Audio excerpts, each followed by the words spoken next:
আমাদের জোরদার কাহিনী হবে। আপনাদের সবাইকে শুভেচ্ছা ও অভিনন্দন জানাই।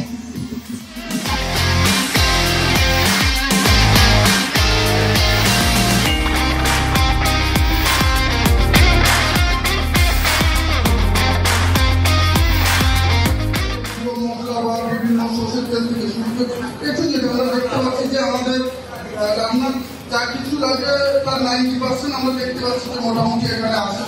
কেমন লাগছে লংতরায়ের মশলা দিয়ে আজকের মধ্যাহ্ন ভোজের রান্না? আলাদা করে কিছু বলবো না, শুধু বলবো যে সুপার। অনেক জায়গাতেই আমরা খাওয়া দাওয়া করে থাকি, কিন্তু প্রথমবার লংতরায়ের পক্ষ থেকে যে খাওয়া দাওয়া এবং যে মশলার রান্না সবচেয়ে বেস্ট।